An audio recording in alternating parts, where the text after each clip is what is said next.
We are in Utica, New York for the 2024 IIHF Women's World Hockey Championship. Le Canada n'a jamais rien de négatif à dire. Hopp Schweiz! Over the next 2 weeks, we're going to immerse ourselves into hockey culture and see how the fans enjoy it. And you want to represent your country as well, you know, so go Japan! USA! C'est la meilleure équipe. If we were to sum up women's hockey in one sentence, there's levels to this shit. This is a list of all 22 of the gold medal games played in this tournament. 21 times it has been the USA vs Canada. Shout out to Finland for sneaking into the final in 2019 though. Here's a list of medals won by each country in the tournament, with Canada and the US each with 23, Finland at 15, and Russia at the next highest with 3. To demonstrate the extent that these two teams have outclassed their opposition across the tournament's history, the USA and Canada have a combined goal difference of plus 1,132 over a combined 236 games.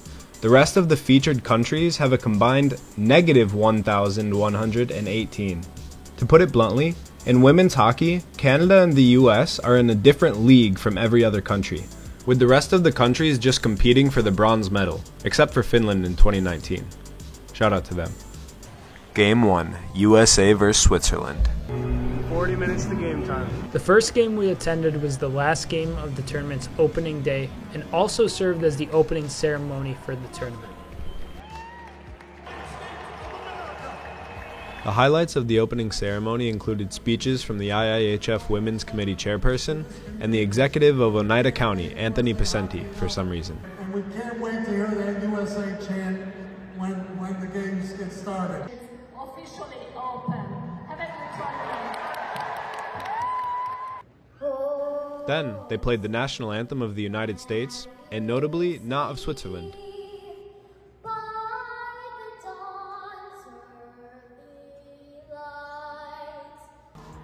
And her personal favorite part of the ceremony, this cameraman who was meant to be camouflaged in his all-white garb. Unfortunately for him, we saw right through his facade. He was definitely the cameraman. Remember him, because you'll be seeing a lot of him in this video. As far as the game itself, the USA was heavily favored, on home ice, and trying to make a statement in the first game.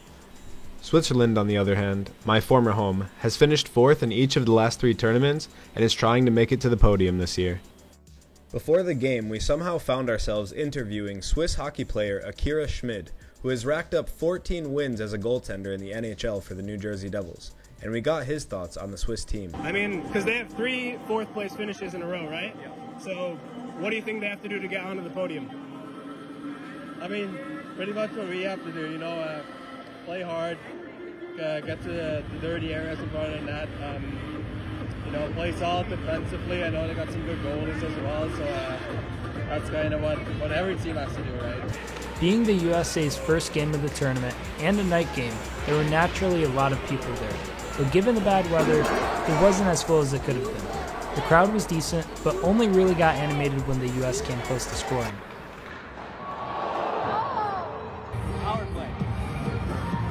Though the US was the better team, the first period was marked by near misses and great saves by the Swiss goaltender. Yeah, tonight will definitely be a tough challenge, but you know, you hope for the best, and I thought they did good in the last 2 games against Sweden and Germany, so we'll hope for the best. Maybe this was the year where the guard had changed, where another team had broken through, finally, shattering the mold. And in this case, the mold shatterers were Switzerland. Like a phoenix from the ashes, the Helvetic Republic was emerging anew, and... Oh wait, never mind. The mold remained steadfast as ever, seemingly unshatterable. The US wrapped up the period scoring 2 goals.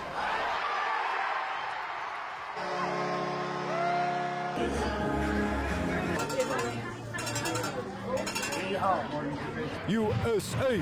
USA! Thoughts on the game so far? So far, so good. Feeling nostalgic about my 3 years spent in Switzerland, we decided to spend the end of the third period among the Swiss faithful. I'm rooting for Switzerland rest of the game. Hopp Swiss! I lived in that country for 3 years, come on. Though the US scored a few more goals to make it 4-0, I tried to keep the Swiss crowd engaged with some authentic Swiss chants. Hope Swiss! Hope Swiss! Hope Swiss! Hope Swiss!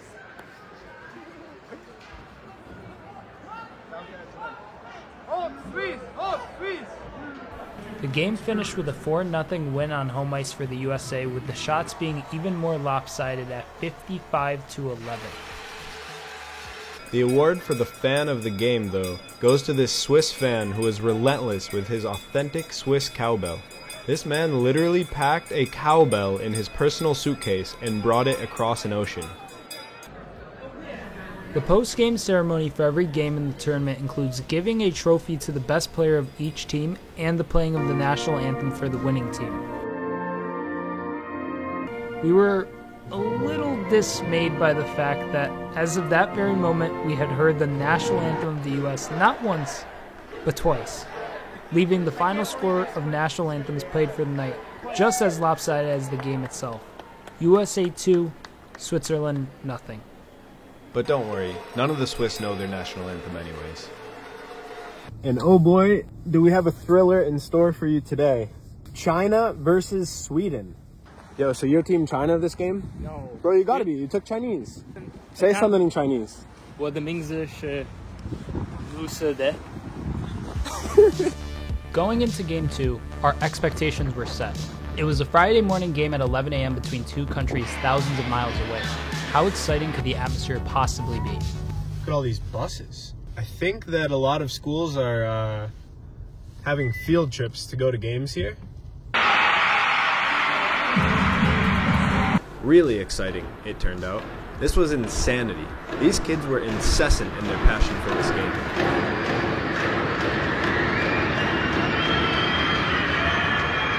Sweden took control of the game minutes in, and it was never close.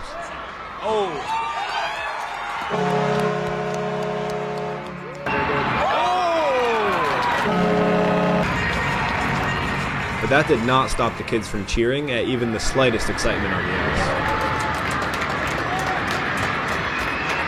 You guys are from Sweden? Yeah, we're from Sweden. And what brings you here specifically? We got the daughters playing here. Oh, your so, daughters are yeah. playing? Congratulations. Thank you. So, how do you feel about the game and the tournament so far? I think it's really, really amazing to be here and everything is really good. So it's nice to be here in the U.S. for sure.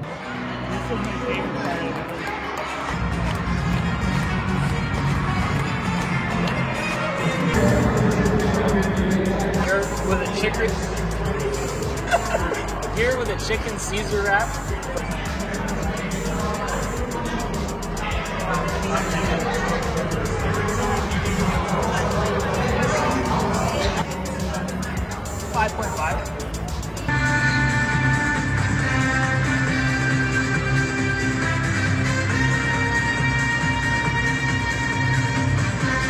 Later in the game, we decided to move to the section where the Team China fans were sat. This is a lecture. It was here that we met Raymond, a true fan of women's hockey who traveled over 4 hours just to watch this tournament. Raymond's boundless knowledge of the women's game was a sight as remarkable as any of nature's greatest marvels. While Raymond wasn't up for an interview with us, he did point us to this interview that he did with the Boston Pride women's hockey team back in 2016, displaying his knowledge as a super fan of the women's game. And notably, one of the only fans that we found who was here at this tournament as a true fan of women's hockey.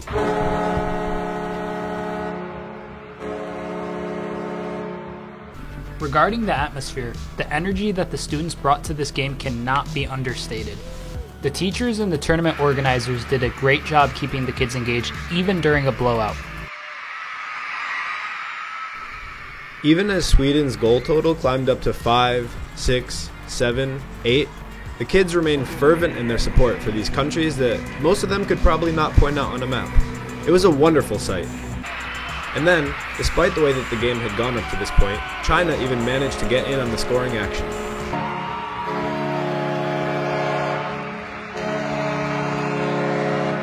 It was around this time that we hatched an idea.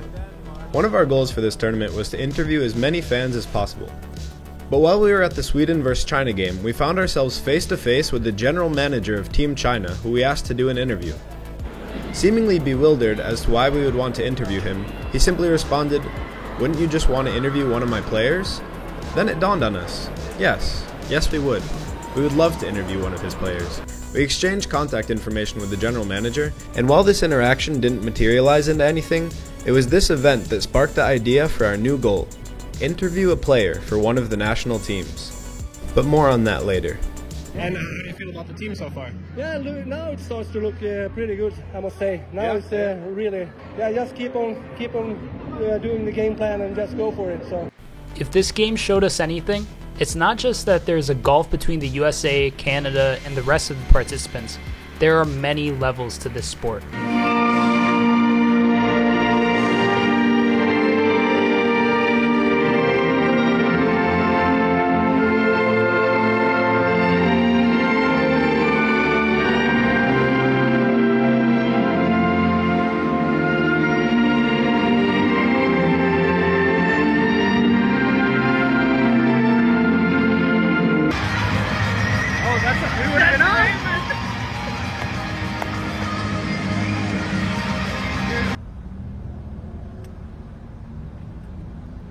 Later that day, we decided to partake in some of the fan festivities that the tournament had to offer. Among the amenities was the Subaru World Championship Village. We are going to show you guys the Subaru Championship Village, I think?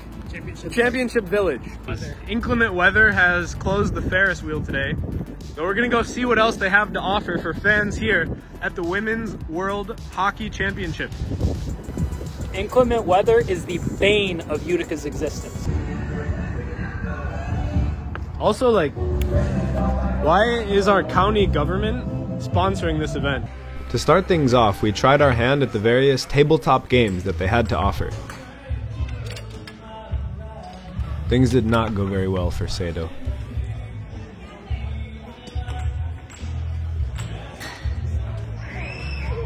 This machine has so many quirks to it.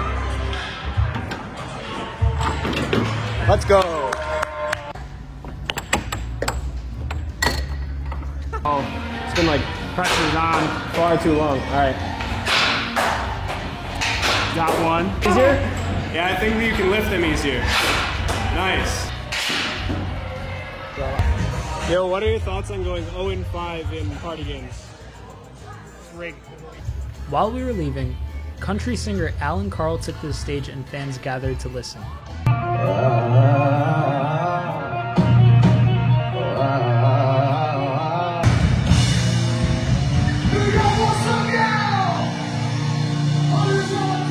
Games were broadcast inside the fan zone, allowing us to catch the end of the Switzerland vs Canada game, a 3-0 nail-biter win for Canada.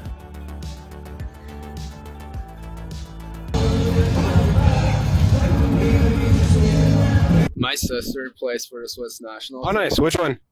Ivana Way. Nice. Number 13. Bienvenue à Utica. Merci. C'est votre première fois ici à Utica? Utica, oui. Et vous en pensez quoi? Ah, c'est vraiment le fun, c'est festif, il y a plein de choses pour encourager l'équipe, oui. Ça fait combien de route pour vous d'arriver ici?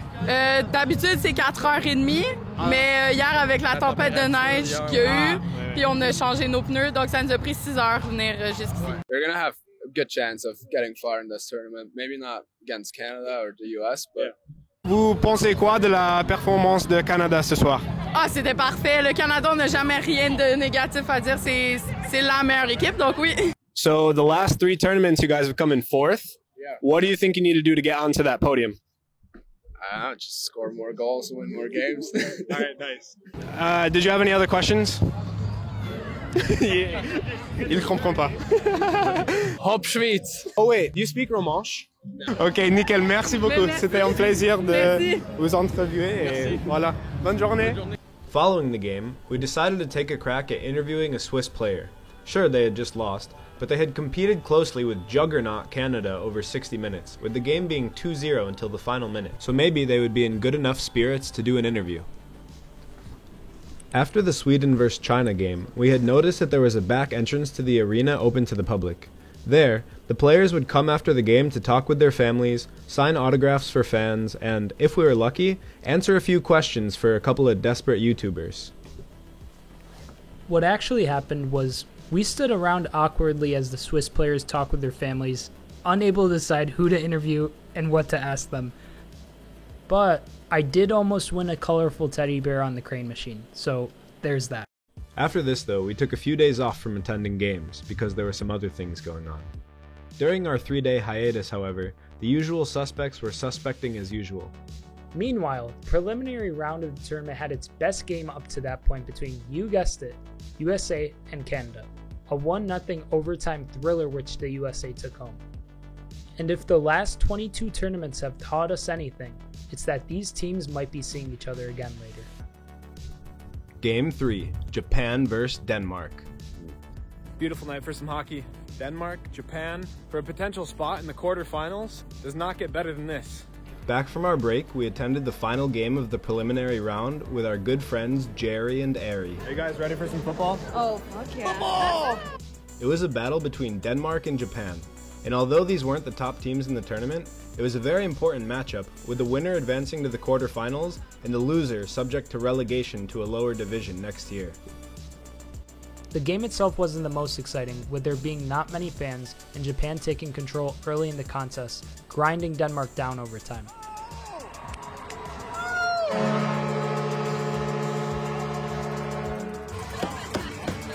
Japanese hockey. However, we did have some good fun within the outer concourse of the arena in the meantime, including buying a 50-50 raffle ticket. We're gonna be rich. And finding a real-life fan of Team Japan that wasn't even related to anyone on the team. So I actually have a Japanese family, not through blood, through marriage, but because of that when I was younger, always been into the culture, been taught many things, big hockey fan, love women's hockey, so there you go. So, if the results hold, Japan will pass on to the quarterfinals. What are your thoughts? Absolutely amazing. Conflicting because then I'd have to call out of work again to try and get to the next game, which I probably should do. Yeah, you should. But it'll be good. It'll be good to see them move on to the next round, obviously. Go Japan! The amount of, different types of chocolate milks they have now there. We're making a video about the tournament. Do you want to be interviewed? No. Oh. As the game, which ended in a 3-0 victory for Team Japan, winded down, and eventually the Japanese national anthem was played, we decided to try our hands at interviewing a Japanese player. This time, we did more research than before, and decided to ask Japan's young, rising star, Akane Shiga, for an interview. Akane seemed like the perfect choice, being the only Japanese player in the newly formed Professional Women's Hockey League, as well as the youngest player in the league. So, during the game, we easily identified her on the ice by the name A. Shiga, written on her jersey. We also noticed that she would be easily identifiable after the game due to her short hair. We prepared some questions for a post-game interview and went to the public entrance. The Danish players came and went, and soon we were the only people standing there waiting for Team Japan. We waited with anticipation, and then we saw Akane walk out with some other players. Akane, do you want to do a quick interview? I'm so sorry. But as it turned out, A. Shiga was not Akane Shiga at all. It was her sister, Aoi. Akane did not have short hair whatsoever, and we had the wrong player the whole time. Akane's jersey had AK Shiga on it. But in the moment, we didn't know that. We thought that Akane just didn't want to do an interview and had pretended to be someone else. So, embarrassed, we walked right away, only to have the real Akane walk by us just seconds later. Akane and Aoi, if you're watching this, you're welcome to join us for an interview whenever.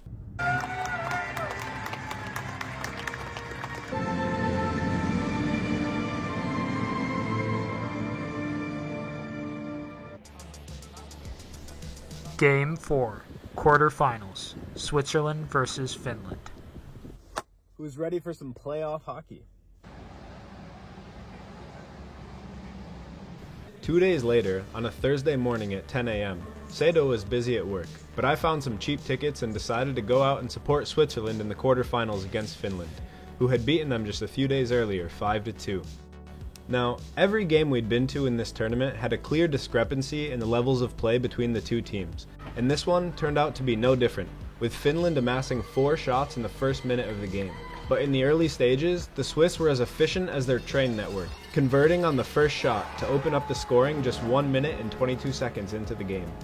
Now the Swiss really had something to cheer about.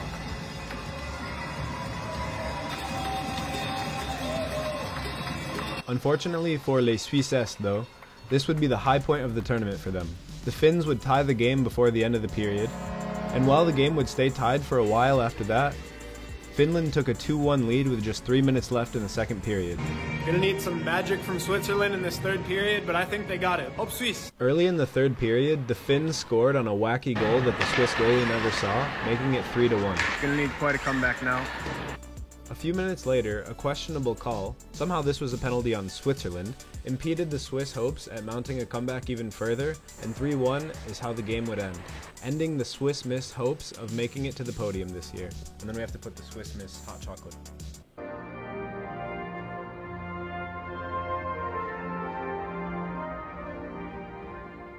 On my lunch break, I showed up after the game to assist Ben in potentially landing a player interview. However, this was in vain, as only family members were allowed to contact them that day. But we did meet this guy, an American dude who had become a passionate fan of Finland while living there for a few months. I spent a few months in Finland and I very much enjoyed my time there. The Finns are very friendly people and I felt more at home in Finland than I do here. So how do you feel about their chances now in the tournament? They obviously got a big win today. Oh, I'm very hopeful. Do you know any Finnish? Minä rakastan suomalaisia. I love Finland. Nice. Do you have any messages for the people back in Finland? Hyvä Suomi. Very good, thank you. At this point in the tournament, we had run into a bit of a wall. We had attended 4 games, and while we had enjoyed the atmosphere and met some cool people along the way, the games had started to blend together. We had failed in our mission of interviewing a player, and we had not seen a single 1-goal game, nor an upset. But if the fatigue of attending and filming so many games was our ailment, then this gold medal game was our cure. In the rest of the knockout stage, USA and Canada would dominate the competition as expected. 28 games had been played up to this point, and we ended up with, you guessed it, USA vs Canada in the gold medal game. And it was packed. The record-setting attendance for the Utica Auditorium from just a week before was broken for this game, with over 4,100 fans packed into the seats of Central New York's most prestigious venue. It's a good omen for the finals. We got the Ferris wheel in full swing. The bronze medal game went into overtime and a shootout, so this game has been delayed 28 minutes. While the majority of the fans here were American, swaths of Canadians had made the trip as well, with Toronto, Ottawa, and Montreal all being within a 4-hour drive of Utica. It is packed in here. This is what hockey is all about. The tickets for this game were sold out before the tournament had even started, and Ben and I had foolishly waited until the day before the game to buy them secondhand, making this easily the most expensive sporting event we'd ever been to. But oh boy, did we get a non-negligible portion of our money's worth for these tickets. Since we waited till the day before the game to get the tickets, we were unable to get 2 seats together, and a further complication led to my seat getting upgraded to this amazing view. While I was left to battle altitude sickness and watch the game in the highest row in the arena, I also quickly realized that I was entrenched deep into enemy territory.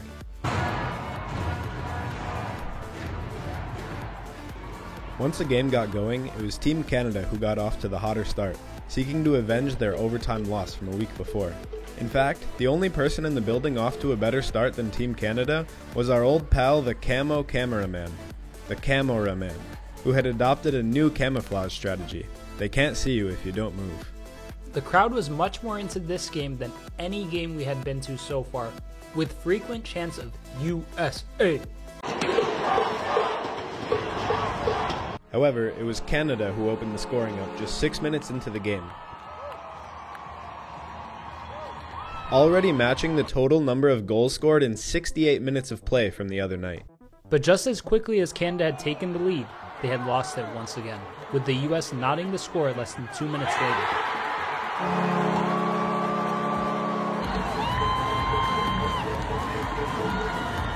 The score would remain 1-1 for the rest of the period. How's your seat, dude? How'd I do? The second period turned out to be even more action-packed than the first, with Canada scoring 3 minutes in and controlling the flow of the game once again. The shots on goal up to that point were 14-7 in favor of Canada. However, shortly thereafter, the momentum would begin to shift, with the Americans creating numerous scoring chances and controlling the rest of the period. Sure enough, with 10 minutes left, halfway through the game, they evened the score at 2-2.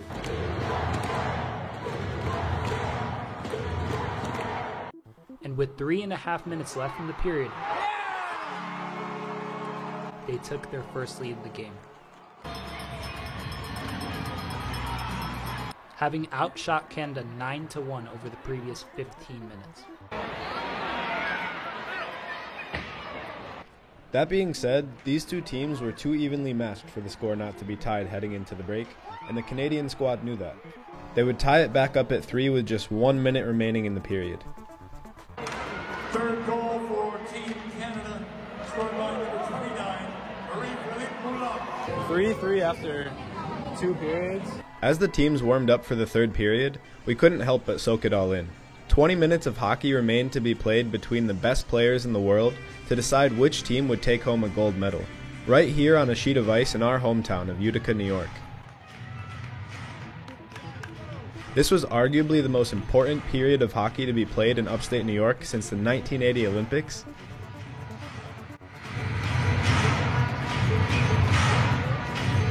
And it did not let us down.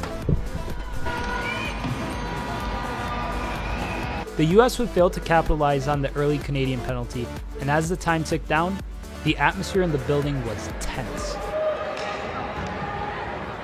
7 minutes into the period, Canada took another penalty, and it looked like they were going to kill this one too, until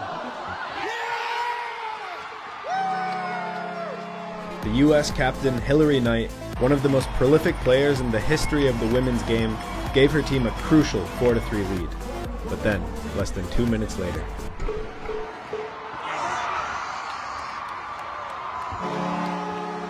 and another minute and a half after that. In 3.5 minutes, Canada had flipped the game on its head, and now it was the US playing catch-up. But the Americans did have the crowd on their side. After each of Canada's 2 goals, the Canadian fans would start a chant of "Canada, Canada," which both times was quickly drowned out by the overwhelming thunder of USA, USA.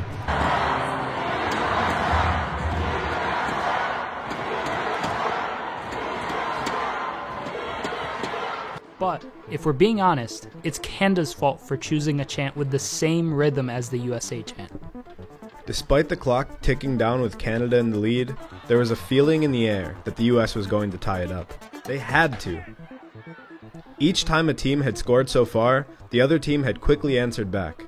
And indeed, just 2 minutes and 39 seconds later, with 5 minutes remaining, star US defenseman Caroline Harvey sent the Utica Auditorium into pandemonium.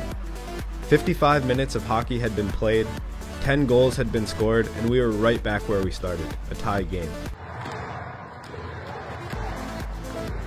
Over the next 5 minutes, each team had its fair share of chances, but no one was able to deliver the final blow. At center, Edwards firing it all the way down. We are going to need overtime to decide this gold medal game in Utica. These two teams were putting on a show, and a 20-minute period of sudden death hockey was about to decide their fates. After the next goal, there would be no answer from the other team. It was time for overtime, thanks to the late goal by Sweet Caroline. It was an honor to be a fan at this game. Good times never seemed so good. One important thing to note is that in this tournament, overtime, even in the gold medal game, is 3-on-3. 3-on-3 hockey may be a fun way to decide a game quickly and is preferable to a shootout, but it leads to sloppy play and doesn't leave much room for defense. If I were to suggest one change to the tournament organizers, it would be to reserve 3-on-3 overtime for the preliminary round. Or maybe I'm just getting old. Yeah, what Ben said. The craziest moments of this overtime period were brought about largely from this style of play. US goalie Aaron Frankel stopped not one, but 2 breakaways from Team Canada. It was just after the second of these 2 stops that the US took a penalty for having 4 skaters on the ice. The US fended off Canada's 4-on-3 power play with big saves from Frankel and a crucial clear out of the defensive zone. But then, with just seconds remaining on the penalty,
Please welcome the captain of Team USA, Hillary Knight, to accept the second place award.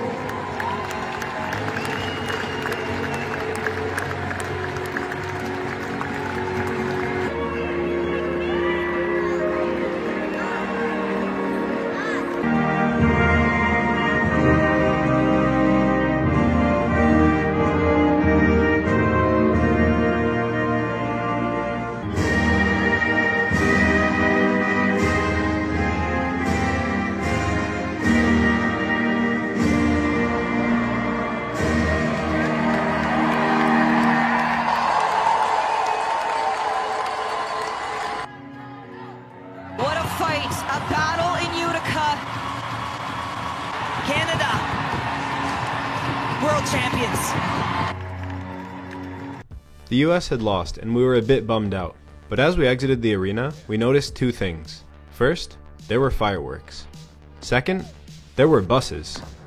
The players of the 2 teams were going to leave through the same public exit as the other teams all had.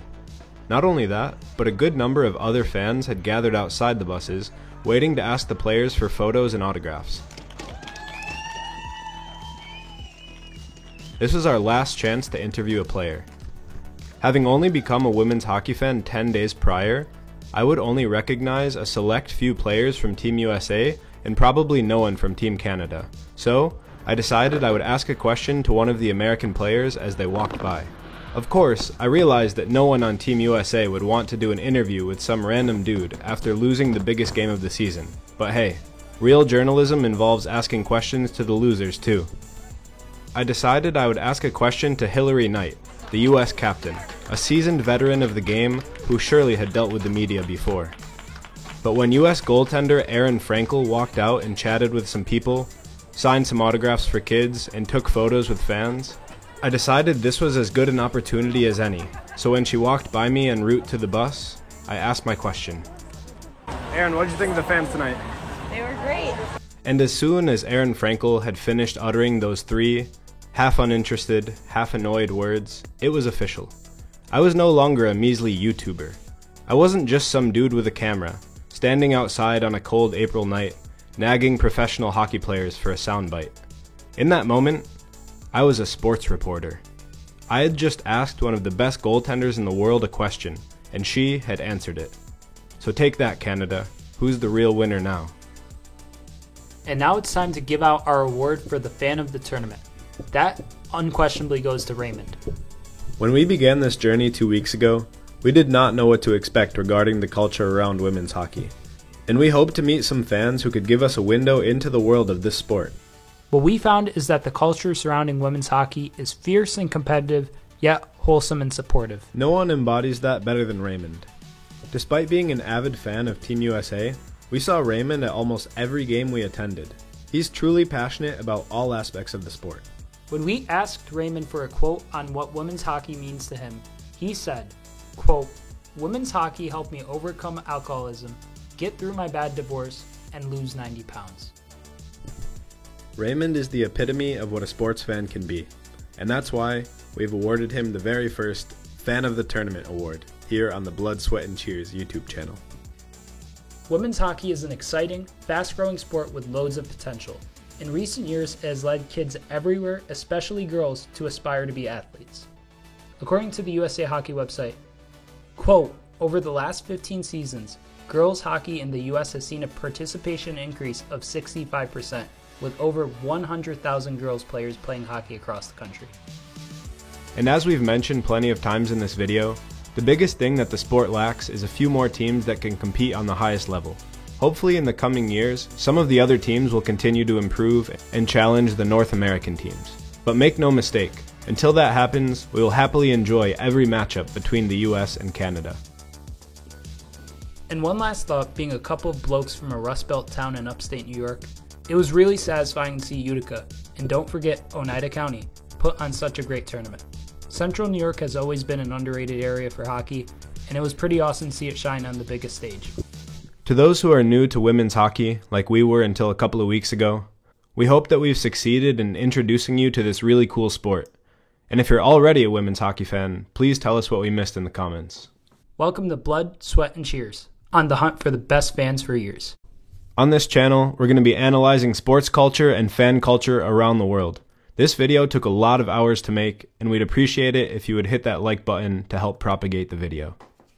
We are in Utica, New York for the 2024 IIHF Women's World Hockey Championship. Join us.